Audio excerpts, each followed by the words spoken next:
Well, thank you very much, Mr. President. It's an enormous pleasure to be back here on this great occasion, partly to give thanks to the Mitsubishi UFJ Trust and Banking Corporation, who Sir Peter Tapsell, who is sitting on the front bench almost opposite me, who was given his first paper speech by my father, I'm pleased to say, organised 25 years ago. 25 years ago when I was here, you'll be appalled to know of all the things that happened, the worst, was when the ceiling of the bar fell in. Now, this had two disadvantages. One, for the people sitting underneath it. It was somewhat uncomfortable for them and not the result of the beer. The second, which upset even more undergraduates who had just paid their subscription, was that the bar was closed for a period, causing considerable inconvenience. And thanks to the enormous generosity of Mitsubishi UFJ, the Union Building is now in really first-class condition, and I'm really honoured to be here to thank them on behalf of everybody and to thank Sir Peter for having managed to do it. And then to talk on my favourite subject, which I can do for many hours, but I'm told I've only got 10 minutes. Fortunately, so much of the argument has been made by my honourable friend, the member for St Peters, who put the case with admirable brevity and wit. The honourable gentleman, the member from Lincoln, unfortunately was not as accurate in what he had to say. Just sort of little points that one picks up. He was unaware that Scotland had more Conservative MPs than Labour MPs as late as the 1950s. So it's not the case that Scotland has always been this socialist haven. That's a very modern innovation and a sorry one for the Scots. He talked about the common fisheries policy. This is the first time I've ever heard anybody tell our bankrupted fishermen who have been put out of business by the European Union that it's good for them because they can go and fish in Spain. No, it's not good for them because they can go and fish in Spain. It's bad for them because we used to have the greatest fish resources in our territorial waters, which have been taken by industrial Spanish fishing. So we have bankrupted our fishermen, not given them this great hope. And then Croatia. Well, I sit on the European Scrutiny Committee, and the European Commission itself put forward documents saying that Croatia had failed to meet its targets for an independent judiciary, failed to meet its targets for getting corruption out of the police force. Oh, but we'd let them in anyway because we believe broadly in enlargement, and the process has gone on so long now it'd be a frightful bore to stop. So it's not something that makes people do what they say, it's something that supports the European Union in getting what it wants and following its policy objectives. But let's just look at this issue of democracy within the European Union and the threat posed by it. My honourable friend from St Peters has already told you about the scandalous Irish experience, where if the people give a wrong result, they have to get to vote again until they give the right result. That happened in Denmark as well, and it happened in Holland, and it happened in France. Though in the case of Holland and France, what did they do? They changed the constitutional treaty into the Lisbon Treaty and then didn't allow anyone to vote at all. So you just push it through because if the electorate don't like it, well, you try and get another electorate who may like it. But the whole basis, the structures, are not democratic. Let us take the three pillars. The Commission, first of all, entirely appointed, no democratic element in that. The Council of Ministers, that bit that represents the ministers who go out from this country and others to represent us. Decision-making in the Council of Ministers is now almost entirely made by qualified majority voting.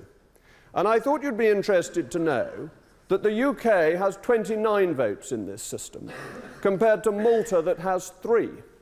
That means per head of Maltese population, they have 15 times more influence in the Council of Ministers, ladies and gentlemen, than you do. So we're back to rotten boroughs, really, not a bad thing, you may say. You may like this. When they were abolished, it was said that no more could young people get into Parliament, and as so many of you may be looking to parliamentary careers, you may think we should introduce one or two for you at the next election, but you'd better go off to Malta, because that's the rotten borough of the European Union. When it comes to the European Parliament, they're not 15 times better represented than us, it's a more modest 10 times better represented than we are. So what sort of a democracy is that? It's not one person, one vote, it's a gerrymandered voting system to support the objectives of the European Union. And then I think the most scandalous is the European Court, because the rule of law is essential to any understanding of democracy. It is the platform, the foundation that democracy is built upon. And the European Court has very serious flaws. First of all, it is a political court, that it is committed to pushing the federalist, integrationist agenda without the support of the people. But it also breaks and has broken and continues to break one of the fundamental principles of justice, which is no man must be judge in his own cause. And I shall tell you the specific case, because it is outrageous that this should happen and undermines any residual trust one might have had in that body. During the financial crisis, the governments, the Council, went along to the European Commission and said, we think there's a big financial crisis, so big that the wages of people working for the Commission should not be increased in line with the old formula, as provided for in the treaties, if there is a sufficient crisis. The Commission, whose salaries were about to be cut, said, no, we don't want our salaries cut, thank you very much, and they took the Council to the European Court. The European Court, the judges sat there thinking if we agree with the Council, we will cut our own salaries. So even at the worst financial crisis in most of our lifetimes, the court ruled it was not sufficient, and they ruled that they should be paid more, undermining that fundamental point of justice. Nemo judex in causa sua, as I'm sure all the lawyers say. Different type of sewer that the judges live in, as far as I can tell. And let me move on from that to what is being done by the euro. Because my honourable friend from St. Peter's talked about Mario Monti. Now I imagine this distinguished audience, the cream of the intellect of not only the nation but the world, would not be the fan club of Mr. Berlusconi. Indeed, if I were to do a poll, I doubt there would be many putting their hand up to say that they thought he was a great and decent and honest man. They may disapprove of his private life. They may think it was not quite a way a gentleman behaves.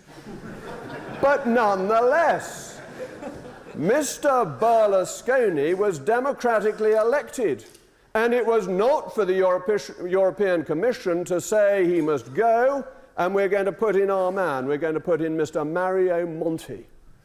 Governments, democratically elected, have been thrown out in Greece as well. They have been thrown out in Italy by the fiat of unelected bankers at the European Central Bank and Commission members at the European Commission. This is a real assault on democracy, because it means that what the electorate wants is overruled by the commissioners. For our own people, one of the main purposes of a Member of Parliament is to provide redress of grievance. It is why Members of Parliament make surgery appointments with their constituents. So that if something goes wrong, somebody is unfairly, badly treated, I can go to the Minister in Parliament and I can say my constituent has been treated badly. And if I'm right, if my constituent is right, this very often gets changed. Our system in that respect works remarkably well, with one key exception. That is if it's an area of European competence. And then there is nothing that can be done. And I will give you a specific example. A constituent of mine who came to me, a farmer, who was being fined because a cow of his had died, and he had not got the registration papers in time. He'd posted them in time, but the cow, careless animal that it was, had died between Christmas and the New Year, when the post office is not working at its best, whatever its best is nowadays. But nonetheless, because of the failures of the post office's notification was a day late, and therefore he was fined. I wrote to a very good minister, actually a Lib Dem minister, but nonetheless a very good, able man. So I wasn't being particularly party political, I was trying to be nice. And he wrote back saying it's too bad, so I wrote again, and I said, no, this is really unfair. This man did nothing wrong. And then the reply comes back, it doesn't matter what you or I think, this is decided by Europe, and if I, as the minister, use my discretion such that it is, the United Kingdom will be fined. So redress of grievance when it's European smashes in to a brick wall that is fundamentally anti-democratic.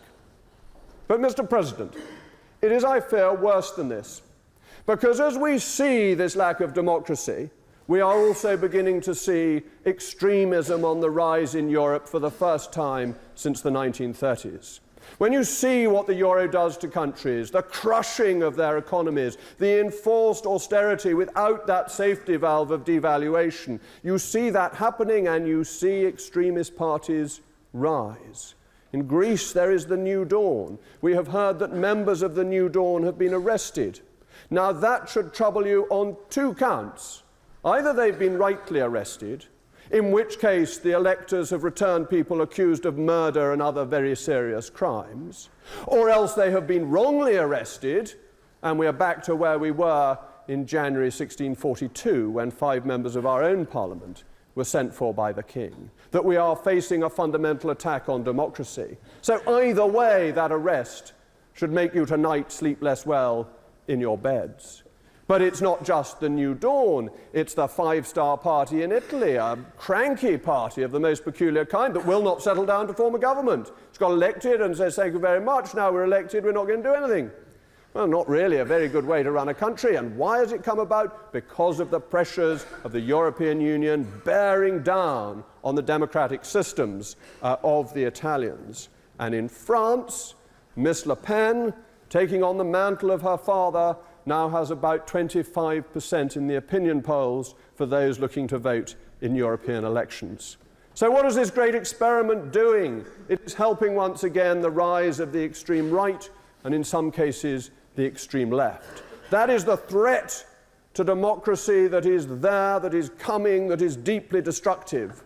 But the fundamental problem, the real issue at hand tonight, is that there is less democracy in this country because of the European Union. Because, ladies and gentlemen, however you vote at the next general election, 60% of our laws, and some say higher, is made on the basis of European agreements where the Maltese proportionately outvote us 15-1. Whoever you vote for matters less than whoever somebody in Malta votes for about the laws of our country. And if you're unsatisfied with that, if you want it changed, I can't give you any redress because the United Kingdom Parliament, the most ancient democratic parliament in the world, has been made powerless. That is the threat to democracy. It is here, but it is on the continent as well. It is a frightening spectre. The best way to deal with it is to deal with our relationship with the European Union, to put our own democracy first and foremost, and hope that others follow.